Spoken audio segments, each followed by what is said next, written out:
आज देखिए हम लोग डिस्कस करेंगे दो मेमोरी के बारे में। दो मेमोरी का डिस्कशन हम लोग करेंगे। पिछले वीडियो में प्राइमरी मेमोरी, सेकेंडरी मेमोरी और उनके काफ़ी अच्छे डिफरेंस हमने देखे थे।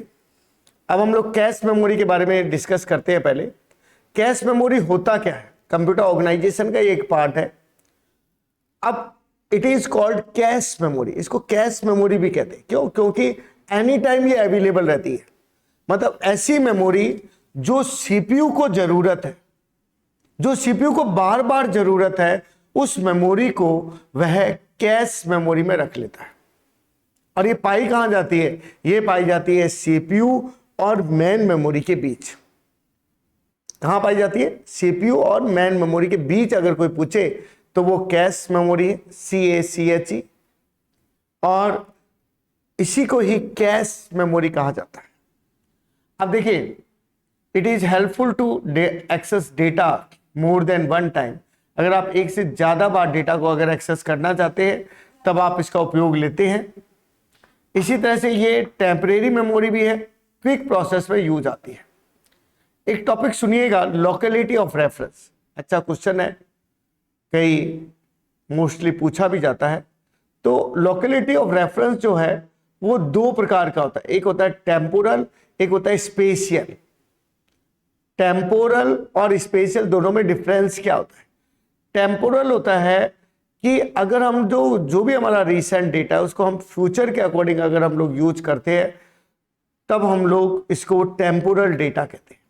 तो ये कहा भी गया है कि उसे हम लोग रिसेंट डेटा होता है जिसे फ्यूचर के लिए हम लोग क्या करते हैं? उपयोग लेते हैं। यानी कि बार बार हम लोग को एक्सेस कर सकते हैं, जैसे फंक्शन में होता है। तो टेम्पोरल मतलब फंक्शन बोला जाता है। मतलब ऐसा डेटा जिसे हम बार बार कॉल करेंगे, फंक्शन कॉल होगा, वापस कॉल करेंगे, वापस फंक्शन कॉल होगा, ये टेम्पोरल है। इसी तरह से स्पेशल क्या है? SPACATIA, स्पेशल नहीं, स्पेशियल, SPACIATIA। स्पेशियल जो है उसका मतलब होता है कंटिन्यूअस। कंटिन्यूअस जो भी हमारी मेमोरी स्टोर होती है उसको अगर कैश मेमोरी में एक्सेस किया जाता है तब उसे स्पेशियल कहा जाता है, जिसमें एरे का उपयोग लिया जाता है। मतलब एक में फंक्शन यूज हो गया, वो हो गया आपका टेम्पोरल लोकेलिटी रेफरेंस, एक हो गया आपका स्पेशियल। अब देखिए हिट रेशो क्या होता है? जब हम किसी डेटा को कैश मेमोरी में ढूंढ लेते हैं, अगर वो हमें मिल जाता है तो वो हिट है, इट इज कॉल्ड हिट। और जब वो नहीं मिलता है तो वो मिस है। अगर हम उसकी परफॉर्मेंस मेजरमेंट करना चाहें तब हम किसका यूज करते हैं? हिट रेशो का। किसका यूज करते हैं हम लोग? हिट रेशो का यूज करते हैं। तो number of hit plus number of miss divided 2। Number of hit कितने हैं, नंबर ऑफ मिस कितने हैं, उसको 2 से आप भाग लगा दें। नेक्स्ट जो टॉपिक है वो है मैपिंग प्रोसेस। मैपिंग प्रोसेस क्या होता है? 3 प्रकार के होते हैं। एक एसोसिएटिव होता है, एक डायरेक्ट होता है और एक सेट एसोसिएटिव होता है। अब एसोसिएटिव क्या होता है? एसोसिएटिव होता है जो एड्रेस के अनुसार डेटा को ढूंढता है।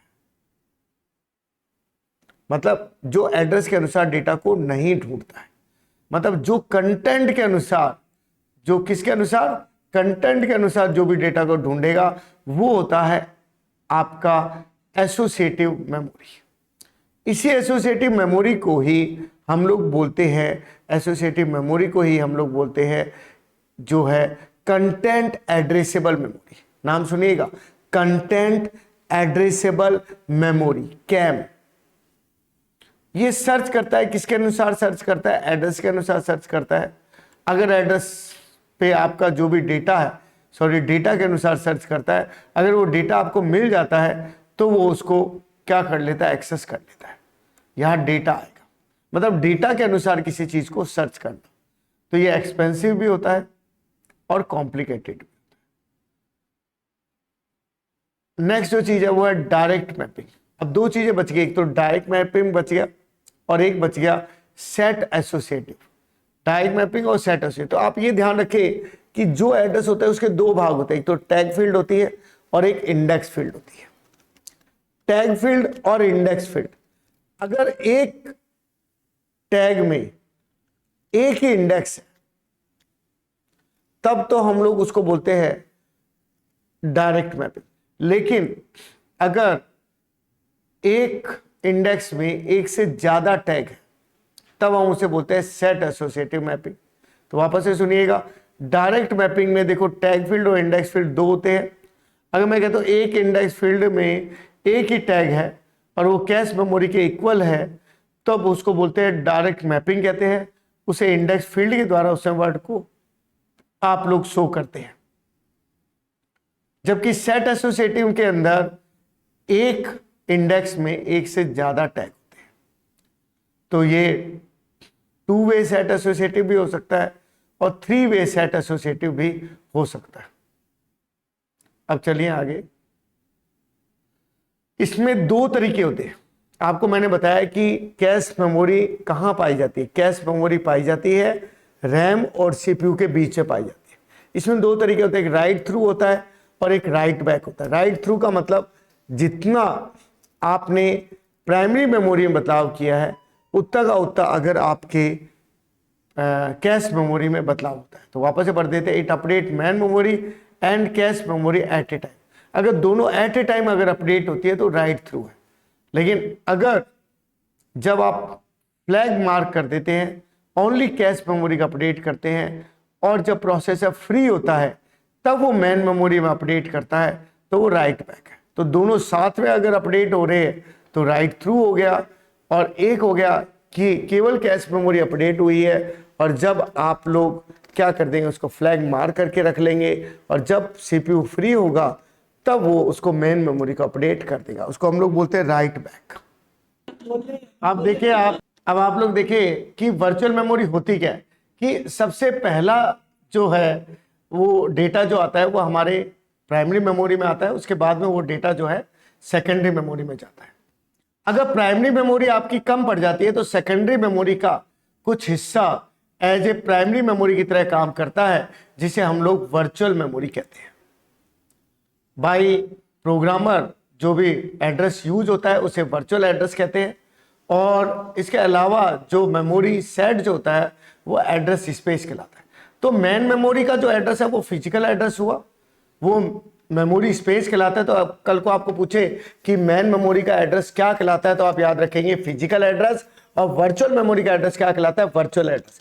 तो वही सेम बात है कि अगर प्राइमरी मेमोरी कम पड़ गई तो सेकेंडरी मेमोरी का कुछ हिस्सा एज ए प्राइमरी मेमोरी की तरह यूज आ रहा है। तो एड्रेस स्पेस बीच में एक fix size group is called pages. जो एड्रेस स्पेस में जो डिवाइडेशन होता है वो पेजेस कहलाता है या सेगमेंट कहलाता है। जबकि जो मेमोरी स्पेस है उसमें जो डिवाइडेशन है वो ब्लॉक कहलाता है। तो मेमोरी स्पेस हमारी प्राइमरी मेमोरी है और एड्रेस स्पेस हमारी वर्चुअल मेमोरी है।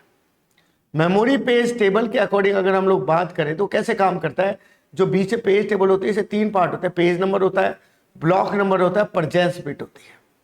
डायग्राम से ढंग से समझ में आ जाएगा आपको। अब देखिए पहली जो मेमोरी है हमारी, फर्स्ट जो मेमोरी है उसमें एक हिस्सा वर्ड का होता है, नेक्स्ट हिस्सा ब्लॉक का होता है, जो कि किसमें पाया जाता है, प्राइमरी मेमोरी। अब जो बीच में जो पेज टेबल होती है उसे ब्लॉक नंबर होते हैं, परजेंस और अपसेंट बिट होती है और पेज नंबर होते हैं। तो ये हमारे वर्ड तो होगी हमारी 10 बिट की, ब्लॉक नंबर हो गया हमारा 2 बिट का, जिसको कहाँ सर्च किया जाता है, पेज टेबल में। और उससे रिलेटेड जो भी हमारा डेटा है वो यहाँ से यहाँ पर क्या कर दिया जाता है, भेज दिया जाता है। जैसे 1010 यहाँ पे पेज नंबर था वो यहाँ पे। तो सेकेंडरी मेमोरी का डिवाइडेशन जो है वो एड्रेस स्पेस भी कहलाता है और उसका डिवाइडेशन पेजेस भी कहलाता है। और उसके 2 पार्ट होते हैं, कौन कौन से थे, एक तो पेज नंबर और एक हो गया वर्ड। पेज नंबर 4 बिट का होता है और वर्ड जो होती है वो 10 बिट की होती है, जैसे आप लोग यहाँ देख रहे हैं। उसके बाद यहाँ ब्लॉक नंबर देख रहे हैं, ब्लॉक नंबर के बाद जो भी डेटा है उसको आप एक्सेस करके यहाँ लेके आएंगे। तो ये हो गई हमारी मतलब वर्चुअल मेमोरी। इसमें यही बात है, इसमें यहाँ पे लिखी हुई है कि मेमोरी जो पेज टेबल होती है उसे 3 पार्ट होते हैं। एक तो पेज नंबर हो गया, एक ब्लॉक नंबर हो गया और एक परचेस बिट हो गया। जो आपकी प्राइमरी मेमोरी है उसे 2 भाग है, एक वर्ड है और एक ब्लॉक नंबर है। ब्लॉक नंबर जो है उससे पेज नंबर को हम लोग चेक करते हैं। पेज नंबर जो होता है वो वर्चुअल मेमोरी में सर्च होता है, जैसे कह रहा है, जिस मैंने अभी डायग्राम में आपको बताया था, और वो प्राइमरी मेमोरी से डेटा को ले आता है। पेज रिप्लेसमेंट है को 2 होती है, एक फीफो होती है, एक एलआरई होती है। फर्स्ट इन फर्स्ट आउट, मतलब जो डेटा सबसे पहले आएगा उसको पहले प्रोसेस करेगा। फिर LRU होती है लीस्ट रिसेंटली यूज्ड, जो लंबे समय से उपयोग नहीं आ रही है उसको ये डेटा को एक्सेस नहीं करेगा। और ऑप्टिमल का मतलब होता है ज़्यादा से ज़्यादा OS के जो पेजेस हैं उनका अधिक से अधिक क्या लेना, उपयोग लेना। तो ये कुछ कंसेप्ट है जिसके बेस पर न्यूमेरिकल भी बनता है, FIFO, LRU और ऑप्टिमल, इसको बोलते हैं पेज रिप्लेसमेंट एल्गो। तो दो मेमोरी हमने पढ़ी है, एक तो कैश मेमोरी और सेकंड जो मेमोरी होगी वो हमारी होगी वर्चुअल मेमोरी।